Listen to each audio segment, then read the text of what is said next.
একবার একজন দরবেশ সাহেব রাস্তা দিয়ে যাচ্ছেন, প্রতিমধ্যে তিনি দেখতে পেলেন নদী থেকে এক কলসি পানি নিয়ে এক যুবতী সুন্দরী মেয়ে রাস্তা বেয়ে যেতেছে।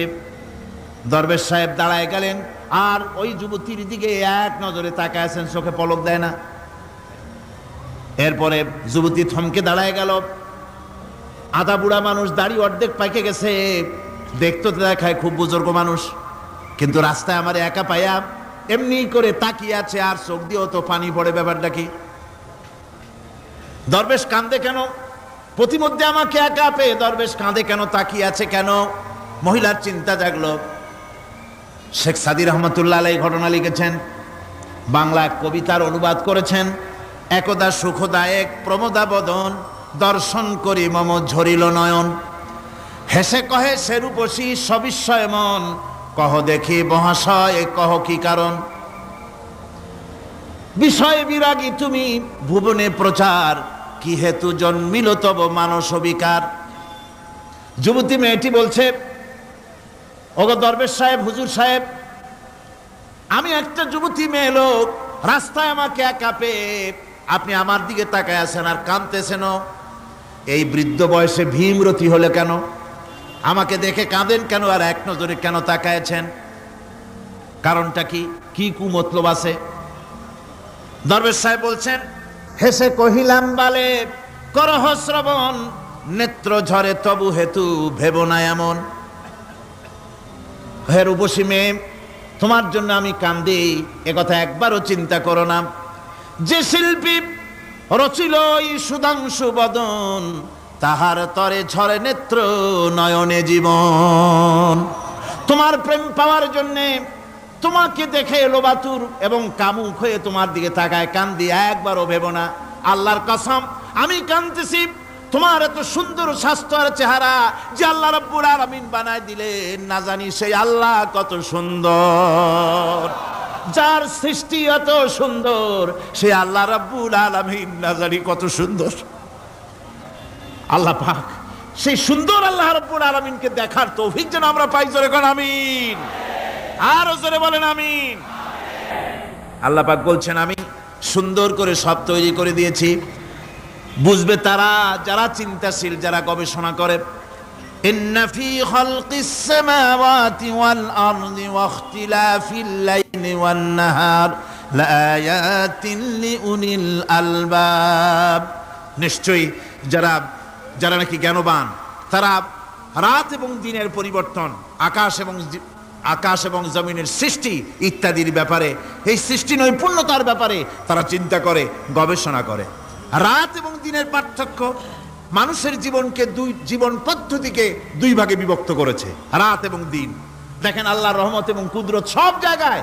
রাত এবং দিন মানুষের জীবন চলার পথকে, জীবন পদ্ধতিকে কয় ভাগে ভাগ করেছে? দুই ভাগ।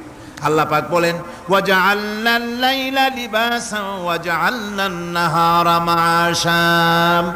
আমি রাতকে করেছি শান্তির বাহন, রাতকে করেছি আচ্ছাদন, শান্তির বাহন, আর দিনকে করেছি রোজগার করার জন্য। দিনের বেলায় রোজগার করবে, কামাই রুজি করবে, কল কারখানায় যাবে, খেতে খামারে যাবে, অফিস আদালতে যাবে, কাজ কাম করবে। এ কাজ করে করে শরীরের ভিতরে ক্লান্তি আসে, অবসাদ এসে যায়। আল্লাহ রাব্বুল আলামিন বলেন, আমি আবার রাত বানালাম। ওই রাতের বেলায় মানুষ যখন ঘুমায় যায়, এই ঘুম তার সমস্ত অবসাদ আর ক্লান্তি দূর করে দিয়ে সকাল বেলায় আবার তাজা মানুষ করে সমস্ত একেবারে পরিপূর্ণ কর্মক্ষম একজন মানুষে তাকে পরিণত করে দেয়। রাতটাকে আচ্ছাদন করে দিয়েছি, দিনের কোলাহল মুক্ত রাত। সূর্যের আলোর ঝলকানি, তীব্র আলো নাই, চিৎকার নাই, আওয়াজ নাই। রাতের একটি অন্ধকার চাদর পরিয়ে দিলাম এই পৃথিবীর উপরে। রাতের একটি অন্ধকার চাদর পৃথিবীর উপরে পরিয়ে দিলাম। কোলাহল মুক্ত পৃথিবী। এখন সূর্যের তীব্র আলো আর নাই। এখন আরামে তুমি ঘুমিয়ে যাও, ঘুমাও, আবার সকালবেলা উঠে তুমি কাজ করবে। আল্লাহ পাক বলেন, আমি এভাবে ومن رحمته جعل لكم الليل والنهار لتسكنوا فيه ولتبتغوا من فضله আল্লাহর রহমতের ভিতরে এটাও রহমত, আল্লাহর করুণা, আল্লাহর দয়া যে তিনি দিনকে করেছেন রুজি কামার জন্য, রাতকে করেছেন তিনি তোমাদের জন্য ঘুমাবার জন্য, বিশ্রামের জন্য। এই ব্যবস্থা আল্লাহ রাব্বুল আলামিন করেছেন, যিনি তোমাদেরকে দুপুর বেলায় বিকেল বেলায়ও তোমাদেরকে অবসাদ গ্রহণের জন্য, আরামের জন্য দুপুর এবং বিকাল সকাল ইত্যাদি তৈরি করেছেন। কোরআন শরীফের ভিতরে আল্লাহ পাক এ সমস্ত কথাগুলি ব্যাখ্যা সহকারে বলে দিচ্ছেন যে আমার রহমত ওয়াসিআত রাহমাতি কুল্লে, সেই সমস্ত জিনিসের চতুর্দিকে তুমি যেখানে আছো তার চতুর্দিক আকাশ এবং জমিন আমার রহমত তোমাকে ঘিরে রেখেছে। এ কোরআন নাজিল করেছেন সেই আল্লাহ, সেই রহমান যার দয়া সর্বত্র ছড়িয়ে আছে। আল্লাহ পাক বলছেন এরপরে তোমাকে সৃষ্টি করলাম, জমিন সৃষ্টি করলাম খাবারের জন্য। আমার রহমতের বিষয়টা দেখো, আমি এমন দয়াবান, এমন মেহেরবান। এবার তোমার খাবারের জরুরত হলো তুমি কি খাবে, সেজন্য এই জমিনে ফসলের ব্যবস্থা আমি আল্লাহ করেছি। জোরে বলেন সুবহানাল্লাহ। জমিন শুকায় গেছে, বৈশাখ মাসের জ্যৈষ্ঠ মাসের প্রচন্ড রৌদ্রের তাপে জমিন শুকায় গেছে। এই জমিনে তুমি ফসল ফলাবে কি করে যদি না পানি দিয়ে জমিনটারে ভিজায় দেই? আল্লাহ বলেন জমিন ভিজাবার দায়িত্ব আমি নিলাম। আল্লাহুল্লাযী আরসালার রিয়াহা ফাতুসিরু সাহাবা। সমুদ্রের পানি, লবণাক্ত পানিগুলি বাষ্পীয় আকারে উত্থিত হয়ে যায়, মেঘমালায় পরিণত হয়ে যায়। বাতাসকে বলি এই মেঘকে টেনে নিয়ে যাও অমুক জায়গার উপরে, মেঘ চলে এলো। আল্লাহ বলেন ফাসুকনাহু ইলা বালাদিম মাইয়িতিন ফাআহইয়ানা বিহিল আরদা বাদা মাউতিহা কাযালিকান নুশুর। আল্লাহ পাক বলছেন বৃষ্টির পানি পড়লো, মরা জমিন জিন্দা হয়ে গেল। এই মরা জমিন জিন্দা হলো। এরপরে তুমি বীজ বপন করলে, ধান বপন করলে, গম বপন করলে, মাটির খাসলাত হলো সব পচায় দেওয়া। মাটির খাসলাত কি? কথা বোঝেন না? মাটির ধর্মটা কি? পচায় দেওয়া। যা রাখেন পচে যাবে, লোহা রাখেন জং ধরে যাবে, পাথর রাখেন আস্তে আস্তে, এ ধরনের যেসব জিনিস রাখেন আস্তে আস্তে করে ধ্বংস হয়ে যাবে, পচে যাবে। ওই মাটির ভিতরে ধান এবং গম, আপনার ফসল, আপনার খাদ্য, আপনার রিজেককে আমানত করে দিলেন। আল্লাহ পাক ওটাকে হেফাজত করলেন। এরপরে ওর ভিতর থেকে পাতা অঙ্কুরিত হয়ে বেরিয়ে এলো। এখন কেউ যদি বলে আল্লাহ যদি পানি না দেন, আল্লাহ যদি বৃষ্টিটা না দেন, তাহলে আমার অসুবিধাটা কি? আল্লাহ বলেন দেখো বৃষ্টিটা তো আমি দিলাম। বৃষ্টিটা কে দিলেন? আল্লাহ পাক বলেন আফারাআইতুমুল মাআল্লাযী তাশরাবুন আআনতুম আনজালতুমুহু মিনাল মুজনি আম নাহনুল মুনজিলুন। তোমরা যে পানি পান করো, আকাশ থেকে এই পানিটা কে বর্ষণ করে? তুমি করো না আমি করি? কে করে জোরে কোন? আল্লাহ পাক বলছেন আমি পানি বর্ষণ করি। সেই পানিটা এই যে বঙ্গোপসাগরের পানি, আপনাদের কর্ণফুলীর পানি, মিষ্টি না নোনা?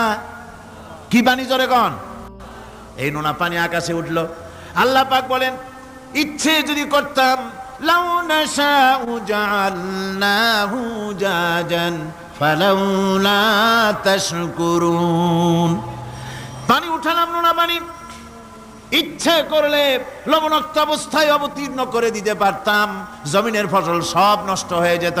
কিন্তু আমি নোনা পানি উঠায়া ওই পানিগুলিকে মিষ্টি করে আমি নাজিল করে জোরে কান সুবহানাল্লাহ।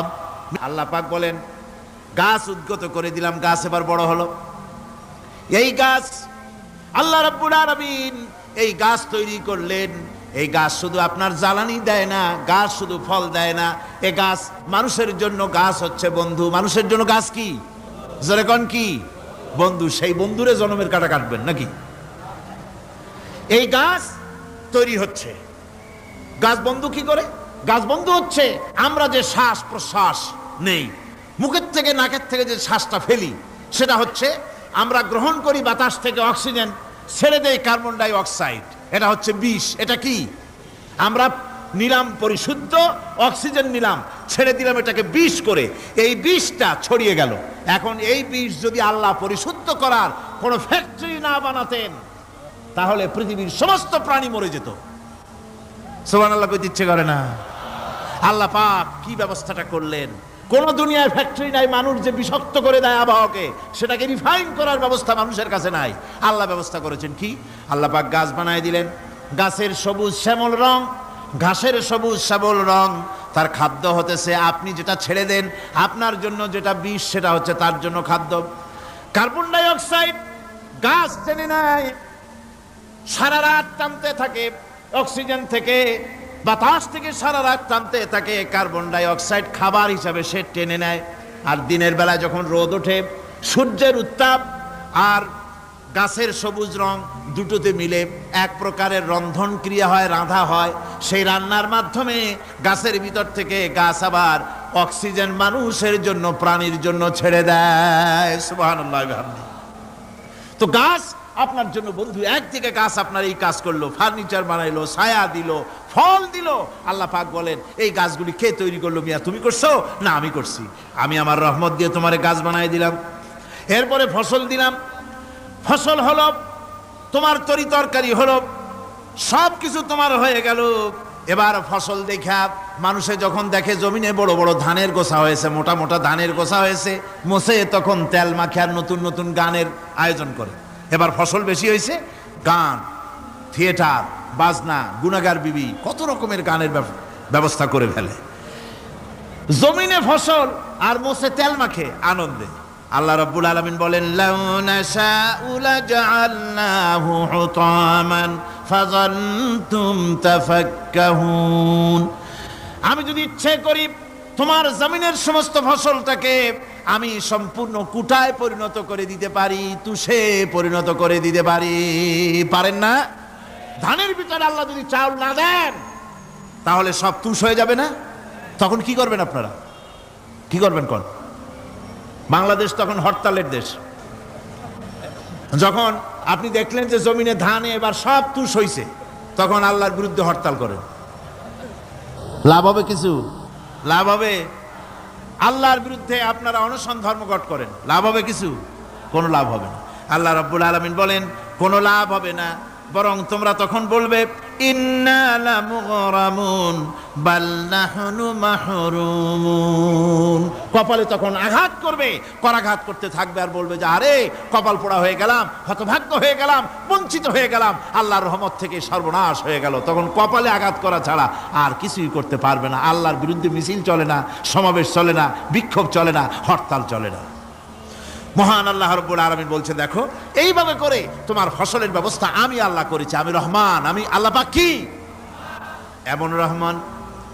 আজ জমিনের ফসল বৃদ্ধির জন্য ইউরিয়া, সুপার সালফেট, সালফার সারের ব্যবস্থা হয়েছে, নানান জাতের সারের ব্যবস্থা হয়েছে।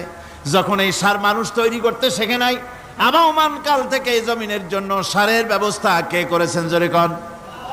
আল্লাহ পাক বলেন আমিন আয়াতিহি আইয়ুরিকুমুল বারকা খাউফাও ওয়া তামাম। আমার অসংখ্য নিদর্শনাবলীর মধ্যে এটাও একটি নিদর্শন যে আকাশে বিদ্যুৎ চমকে মেঘের গর্জন হয়। এই যে বিদ্যুৎ চমকে গর্জন হয়, এর মধ্যে রয়েছে মানুষের জন্য ভীতি এবং আশা। তারা ভয় পায় আর এর মধ্যে আশাও রয়েছে। আশাটা কি? আশা হচ্ছে এই যে বিদ্যুৎ যে বছর যত বেশি চমকায় মেঘে, সে বছর জমিনে ফসল তত বেশি বাড়ে। কৃষিবিদরা বলেছেন বিদ্যুৎ যত বেশি চমকায় জমিনের ফসল তত বেশি বাড়ে। সুবহানাল্লাহ বিহামদিহি। এর একটা সিস্টেম আছে, সেই সিস্টেম অনুযায়ী আল্লাহ জমিনে ফসল বাড়ায় দিলেন। আল্লাহ ফসল দিলেন। এবার আপনার আল্লাহ পাক বলছেন দেখো ফসল দিলাম, ধান হলো, চাউল হলো, মাছ হলো, গোশ হলো, সব হয়ে গেছে, এখন তুমি খাবে। রান্না বান্না হয়ে গেল, রহমত আমার দেখো, আমার রহমতটা দেখো। এ কোরআন শিখাইছেন সেই আল্লাহ রাব্বুল আলামিন যার নাম রহমান। জোরে বলেন তার নাম কি? রহমান। চাউল হয়ে গেছে, চাউল তো শুধু ভর্তা বানায় খাওয়া যাবে না, ভাত হয়েছে, আটা দিয়া রুটি তৈরি হয়েছে, কি দিয়া খাবেন?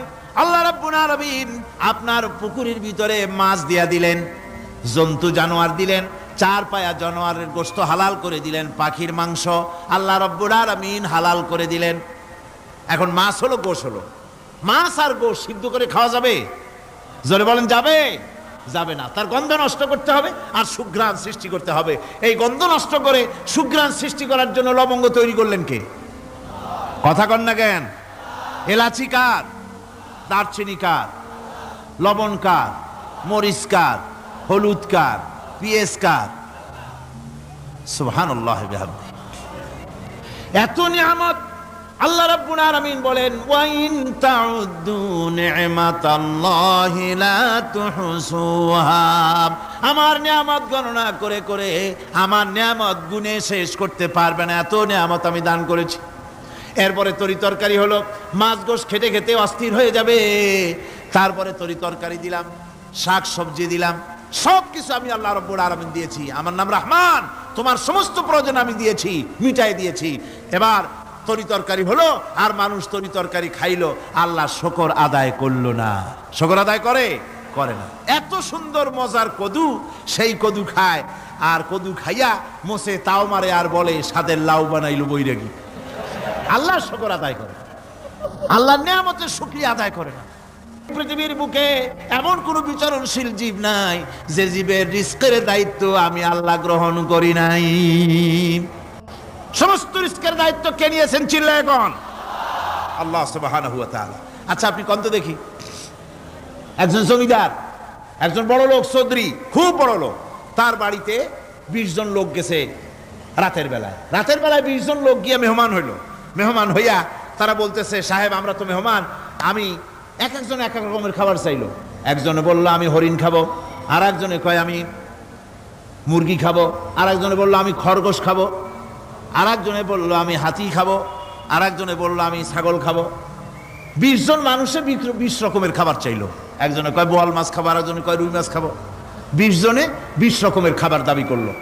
বলেন জমিদার তো বাড়ির ধারে, জমিদারের বাপ, সেও কি পারবে 20 জনকে 20 রকমের খাবার পরিবেশন করতে? কোন প্রস্তুতি ছাড়া পারবে? কোন প্রস্তুতি ছাড়া জমিদার হোক, রাজা বাদশাহ হোক, 20 জন মানুষের খাবার 20 রকমের দিতে পারে না। আর আল্লাহ এমন রহমান, এই পৃথিবীর লক্ষ কোটি কোটি জাতির প্রাণীকে কোটি কোটি রকমের খাবার আল্লাহ রাব্বুল আলামিন পরিবেশন করতেছেন। সাপের খাবার একরকম, ব্যাঙের খাবার আর এক রকম। ব্যাঙে যা খায় সাপে তা খায় না, সাপে যা খায় ব্যাঙে তা খায় না। হাতির খাবার, গন্ডারের খাবার, ভল্লুকের খাবার, বাঘের খাবার, সিংহের খাবার, মানুষের খাবার, ছাগলের খাবার, মুরগির খাবার, মশার খাবার, সারপোকার খাবার, সমস্ত খাবার ভিন্ন ভিন্ন। আবার সমস্ত খাবারের মজা আল্লাহ রাব্বুল আলামিন আলাদা আলাদা করে দিয়েছেন। এমন রহমান, আপনার পেট ভরবেন শুধু স্বাস্থ্য বানাবার জন্য, পেট ভরে খাওয়া দরকারটা ছিল। আল্লাহ পাক দেখলেন যে না, শুধু পেট ভরলে তো এরকম খাইতে চাইবে না, তাই আল্লাহ রাব্বুল আলামিন জিহ্বা দিয়ে দিলেন যাতে করে মজা লাগে আর খায়। সব রকমের মজা, এক এক গোশতে, এক এক মাছে, এক এক তরকারিতে এক এক রকম মজা। না সব রকম মজা, সব একরকম মজা, ভিন্ন ভিন্ন রকমের মজা। আল্লাহ পাক বলেন আমি রহমান, দেখো আমি কিভাবে খাওয়াই। ওয়া কাইয়্যিম মিন দাব্বাতিন লা তাহমিলু রিজকুহা আল্লাহু ইয়ারযুকুহা ওয়া ইয়্যাকুম। এই পৃথিবীতে এমন অনেক বিচরণশীল জীব আছে, যে প্রাণীরা নিজের জন্য কোনো সঞ্চয় করে না, সঞ্চয় করে শুধুমাত্র পৃথিবীর মানুষ। আর পিঁপড়ায় কিছু সঞ্চয় করে। অন্যান্য বহু প্রাণী আছে যাদের কোনো সঞ্চয় নাই। কি বলেন, পাতিশিয়ালের কোনো ব্যাংকে অ্যাকাউন্ট আছে নাকি? না। শীতের মৌসুমে পাতিশিয়াল আইসা ব্যাংকের ম্যানেজারকে বলে না যে কয়েকটা মুরগি আনছি, আমার নামে একটা অ্যাকাউন্ট ওপেন করেন, বৃষ্টির সময় আমি যেন ওগুলো উঠাইয়া পাইকারি দরে খাইতে পারি। ওর কোনো খাবার নাই, সঞ্চয় নাই। এ ধরনের পাখির সঞ্চয় নাই, পশুর সঞ্চয় নাই। মহান আল্লাহ রাব্বুল আলামিন তিনি বলছেন, সকালবেলায় পাখি তার বাসা দিয়া ক্ষুধার্ত পেট নিয়ে পাখিগুলি উড়ে চলে যায়। সাপ তার গর্ত থেকে বের হয় খালি পেটে, পাতি শ্রীগল খাঁটি পেট নিয়ে গর্ত থেকে বেরিয়ে যায়। তিমির মতো অত বড় প্রকাণ্ড প্রাণী, হাতির মতো প্রকাণ্ড প্রাণী, গরিলা, শিম্পাঞ্জি, ওরাংওটাং, পিঁপড়া থেকে শুরু করে নিয়ে প্রকাণ্ড তিমি পর্যন্ত সমস্ত প্রাণীগুলি সকালবেলায় খালি পেটে বেরিয়ে যায়। সারাদিন ঘোরাঘুরির পর আল্লাহ সুবহানাহু ওয়া তাআলা বলেন, সন্ধ্যাবেলায় সমস্ত প্রাণীর পেটগুলি ভরে আমি আল্লাহ তাদের বাসায় ফিরাইয়া দেই। আমি রহমান, এভাবে করে আমি আল্লাহ রাব্বুল আলামিন খাবারের বন্দোবস্ত করি, পড়ার বন্দোবস্ত করি, থাকার ব্যবস্থা করি। ইয়া আইয়ুহান নাসু যকুরু নি'মাতাল্লাহি আলাইকুম হাল মিন খালিকিন গায়রুল্লাহ ইয়ারযুকুকুম মিনাস সামাই ওয়াল আরদ। ও পৃথিবীর মানুষেরা, ওই আল্লাহর স্মরণ করো, আল্লাহর নিয়ামতের শুকরিয়া আদায় করো যে আল্লাহ তোমাকে আকাশ থেকে জমিন থেকে রিজিক দেন। ওই আল্লাহ ছাড়া আছে কি কেউ যে তোমাকে আকাশ থেকে রিজিক দেয়, জমিন থেকে রিজিক দেয়? লা ইলাহা ইল্লা হুয়া ফাআন্না তুফাকুন। ওই আল্লাহ ছাড়া কোনো ইলাহা নাই, কেন তোমরা বিভ্রান্ত হও? সেই আল্লাহর দিকে ফিরে আসো। আল্লাহ পাক বলছেন মোমেনকে উদখুলু ফিস সিলমে কাফ, 16 আনা দাখিল হও। আমাকে যখন মেনেছো, আমার সামনে মাথা নত করে দাও। কারো কাছে কিছু চাইও না, চাইবা কার কাছে? চিল্লায় কোন? আল্লাহর কাছে চাও। তিনি কি তোমাকে দিতে অক্ষম? বলেন, তিনি কি অক্ষম? যদি অক্ষম না হন তাহলে আপনারা মাজারে যান কেন? মাজারগুলিতে আমার দেশের লোকেরাই মাজারগুলি ব্যবসা বাজায়, ব্যবসা বড় করে দিয়েছে, ঠিক কিনা? ঠিক কিনা? মাজারের ব্যবসা আর তথাকথিত বিদআতপন্থী লোকেদের ব্যবসা। নিজেকে কেউ তো নিজেকে পীর বানিয়েছে বড় রকমের। সব পীরের আমি কিন্তু সমালোচনা করি না, আমার দেশে হক্কানি পীরেরা নিশ্চয়ই আছে। কারণ আলহামদুলিল্লাহ, বলেন আলহামদুলিল্লাহ। আমি যখনই পীরের কথা বলবো আপনারা অবশ্যই বুঝে নেবেন আমি পাইকারি দরে বলি না, হক্কানি পীর নিশ্চয়ই আছে। আমি বলি ব্যবসায়ী পীরের কথা। কার কথা? কেউ তো নিজেকে নাম, নিজের নামটা লেখায় এমন ভাবে নাম তালাশ করে খুঁজে পাওয়া যায় না। ইমামুল আইম্মা, জামানার মুজাদ্দিদ, সিরাজুস সালিকিন, মিসবাহুল আরিফিন, সিয়াহে দামদান, মুহিব্বে পান্দান, কত বিশাল নামের লকব, নাম খুঁজে পাওয়া যায় না। আছে না? আছে না? এরপর আবার তো কেউ সম্রাট হয়ে বসে থাকে। ভাবখানা এই যে ওনাদের কাছে গেলেই ওনারা আপনার মনের আশা পুরা করে দেবে। নাউজুবিল্লাহ। আপনারা ছেলে দেবে, মেয়ে দেবে, পত্রিকা আসে অমুকের দোয়ায় 40 বছর পর ছেলে পাইছি। হাতের মধ্যে ডিম দেয়, ডিম সিদ্ধ হয়ে যায়। কি আশ্চর্য কথা! আর বাচ্চা পেটের মধ্যে ঢুকে যায়। নাউজুবিল্লাহ, নাউজুবিল্লাহ। এই যারা করছে এ সম্পর্কে শায়ের খুব সুন্দর করে বলেছেন, ये हाल तेरा जाल है मकसूद तेरा माल है, ये हाल तेरा जाल है मकसूद तेरा माल है, क्या जब तेरा चाल है लाखों को अंधा कर दिया। तुम्हारी अवस्था হলো জালিয়াতি। তুমি নিজেকে সম্রাট ধারণ করেছো নাম, তুমি নিজেকে সৈয়দ নাম ধারণ করে পীর মাশায়েখ নাম লাগায় দিয়া মানুষকে ধান্দায় ফেলে রুজি কামাচ্ছ। মানুষকে ব্যবসার ধান্দায় ফেলে দেওয়া হয়েছে, রুজি রুটি কামাবার ব্যবস্থা করা হয়েছে। আমি আপনাদের মধ্যে এই কথাটা ঢুকাতে চাই। আমি কোন দুঃখে মাজারের কাছে বা কোনো ব্যক্তির কাছে গিয়ে আমার ছেলে চাইবো, মেয়ে চাইবো? আলাইসাল্লাহু বিকাফিন আবদা। আমার আল্লাহ বলছেন, কে বলছেন? কে বলছেন? আলাইসাল্লাহু বিকাফিন আবদা। আমি কি আমার বান্দার জন্য যথেষ্ট নই?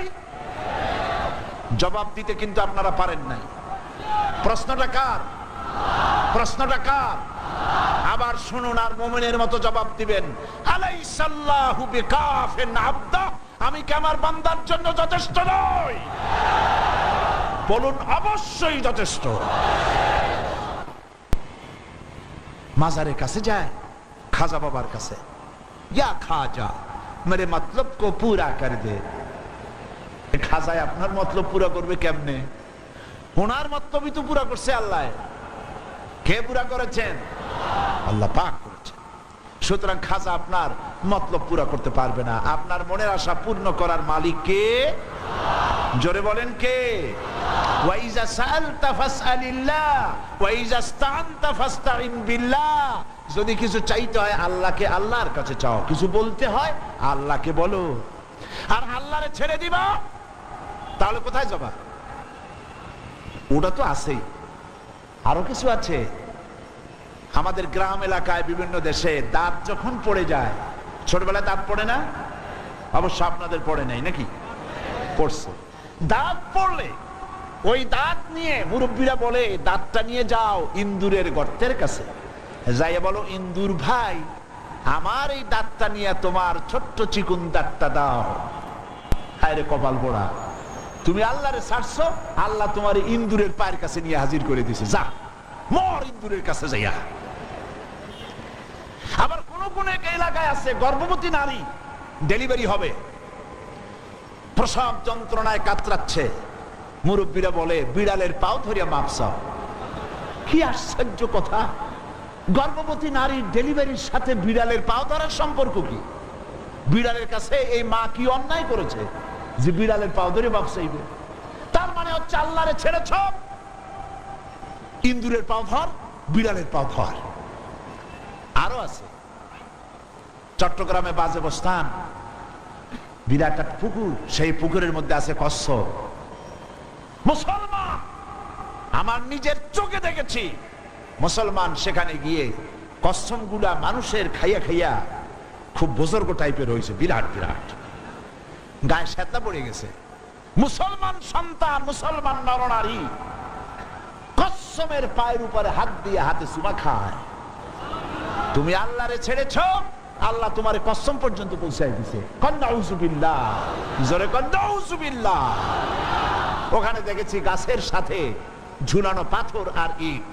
জিজ্ঞেস করলাম ফকিরদের কাছে, এই গাছের সাথে ইট পাথর ঝুলানো কেন? কয় যে এটা হচ্ছে যে সমস্ত মেয়েদের বাচ্চা হয় না, বিবাহ হয়েছে 10 বছর 12 বছর হয়ে গেছে, সেই সব হতাশাগ্রস্ত মা বাবা এখানে আসে, মেয়েরা নিজ হাতে এই পাথরগুলো ঝুলায় রাখে, ধারণা এই পাথর এখানে ঝুলতে ঝুলতে একদিন তার নিজের পেট ভারী হতে হতে বাচ্চা হয়ে যাবে। কি জেহালাত, কি অজ্ঞতা, কি মূর্খতা! গাছের সাথে ঝুলানো পাথরের সাথে মায়ের পেটের ভিতরে সন্তান আসবে, কি অজ্ঞতা, কি মূর্খতা, কি জেহালাত! তুমি আল্লাহরে ছেড়েছো, আল্লাহ তোমার ইন্দুরের গর্ত পর্যন্ত পৌঁছাই দিছে। তুমি সারা দুনিয়াকে লাথি মারো, আল্লাহর দিকে চলে যাও, দুনিয়া তোমার পায়ে চুমা খাবে। সুবহানাল্লাহ কও। আল্লাহর কাছে যাও, আল্লাহর কাছে যাও। ওয়াইজা সাআলতা ফাসআলিল্লাহ, কিছু চাইলে আল্লাহর কাছে চাইবে, কিছু বললে আল্লাহর কাছে বলবে। আমার দেশে বহুত মাজার আছে, এই মাজারগুলি দিয়ে ব্যবসা করা হয়। মাজারের চতুর্দিকে লোক বসে থাকে, কি সব লোক, মাথায় বিরাট জট, গায়ে সালার চট, আরো আছে লোহার শিকল, আছে না? গাঁজা খায়, কয় খাজা বাবা গাঁজা খাবা, গাঁজা না খাইলে তুমি কোন ডাইলের বাবা? নাউযুবিল্লাহ। এমন মাজারও আছে বাংলাদেশে যেই মাজার গুলিতে মুদ্দারি নাই, সাইনবোর্ড লাগানো হয়েছে হযরত পথিক শাহ রহমাতুল্লাহ আলাইহির মাজার। কোন পথিক কবে মরছে আল্লাহই জানে। আপনারা আমার কথা বিশ্বাস করুন, চট্টগ্রামের কুমিরা সীতাকুণ্ডের পাশে যাওয়ার সময় দেখেন কুমিরা হাই স্কুল, রাস্তার ধারেই একটা কবর, বিরাট সাইনবোর্ড, হযরত ডাল চাইল রহমাতুল্লাহ আলাইহির মাজার। দেখেন আপনারা, যাওয়ার সময় বাম দিকে পড়বে, আসার সময় ডান দিকে পড়বে। আমি সেখানে মাহফিল করছিলাম, বললাম আপনারা খালি ডাইলি চালু খিচুড়ি খান, এবার আরেকটা মাজার বানায়া সেখানে সাইনবোর্ড লাগান হযরত মাছ তরকারি গোশত রহমাতুল্লাহ আলাইহির মাজার, তাহলে কিছুটা রুচির পরিবর্তন হইব। হাজি মাজারে কিছু চাওয়ার নাই, মাজারে কিছু দেওয়ার আছে। কি দিবেন? টাকা? জবাব দেন, টাকা, চাদর, আগরবাতি, মোমবাতি, মান্নত, কি দিবেন? দোয়া। দোয়া